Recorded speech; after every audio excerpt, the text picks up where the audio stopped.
See you then. Dari video ke-14 ini, maka dapat kita simpulkan ya, mengenai bagaimana pertumbuhan gelombang. Jadi gelombang oleh angin itu dibentuk oleh 3 faktor, atau faktor-faktor inilah yang mempengaruhi bagaimana gelombang itu terbentuk. Yang pertama adalah besarnya kecepatan angin. Yang kedua adalah durasi dari angin tersebut. Durasi angin bertiup ya. Dan yang terakhir adalah phase-nya atau panjang daerah pengaruh. Nah, phase itu ininya ya, panjang daripada pengaruh si angin tersebut kepada gelombang. Jadi kalau misalnya angin itu membentuknya di sini saja, ya geser ya. Jadi kalau misalnya angin itu terjadinya di sini saja, ya maka phase-nya sampai sini. Selepas ini sudah tidak ada phase. Tapi gelombang masih tetap berjalan kan? Swell tadi terbentuk. Kita lihat lagi. Nah, ini ya beberapa hal yang harus kita ingat mengenai pertumbuhan gelombang karena angin. Saya zoom aja ya. Jadi yang pertama, di atas laut yang tenang terdapat angin bertiup. Nah, ketika angin itu bertiup, itu akan membentuk gelombang-gelombang kecil yang disebut dengan ripple. Nah, si gelombang kecil ini, ripple itu, dia akan berperan membentuk kekasaran muka laut.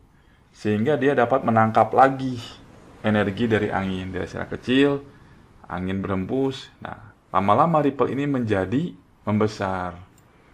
Ini kan, bila angin terus membesar, maka akan terbentuk gelombang yang semakin membesar pula, ya panjang dan tingginya. Pada saat tertentu, tinggi gelombang tidak dapat bertambah walaupun angin terus berhembus. Kondisi ini dinamakan full developmency, yang saya tadi bilang ya.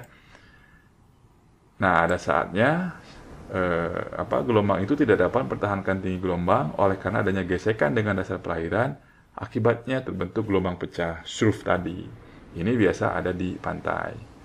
Ini adalah 5 langkah lah ya, bagaimana gelombang itu dapat terbentuk oleh karena adanya angin. Nah, untuk menghitung tinggi gelombang dari kecepatan angin, itu ada caranya. Ada caranya, ada rumusnya, ada tabel-tabelnya. Nah, itu akan dipelajari di mata kuliah pilihan. Itu akan saya beri di mata kuliah geomorfologi pantai. Karena kalau saya berikan di oceanografi, itu nggak akan cukup waktunya. Itu mungkin perlu 1-2 kali pertemuan. Dan lagi juga, kan tidak semua dari Anda itu menginginkan tentang oceanografi, mungkin tentang yang lainnya. Karena Anda diberikan kebebasan untuk memilih mata kuliah. Baik ya, itu sekedar informasi saja ya. Nah, kita lihat lagi ya ini sih yang tadi sih sebenarnya mah, life cycle of ocean wave. Jadi bagaimana angin itu saya zoom aja ya. Angin itu melakukan tekanan terhadap gelombang. Ya, jadi ada bentuk ini, ripple tuh seperti ini bentuknya. Lalu kemudian ini swell di sini kan. Nanti setelah dia mencapai daratan, dia akan pecah. Nah, untuk tentang gelombang pecah ini akan dibahas di pertemuan berikutnya tentang gelombang di pantai. Kita teruskan lagi pada slide berikutnya. Nah, berdasarkan ruang, maka gelombang itu dibagi menjadi 3 tipe. Yaitu yang pertama adalah gelombang tipe perairan dangkal, shallow water. Ada kemudian gelombang untuk perairan menengah, intermediate. Lalu ada juga yang disebut dengan gelombang tipe perairan dalam. Intermediate juga ada yang menyebutkan namanya perairan antara, seperti itu ya. Ya pokoknya ada 3 lah ya, dangkal, menengah, dan dalam.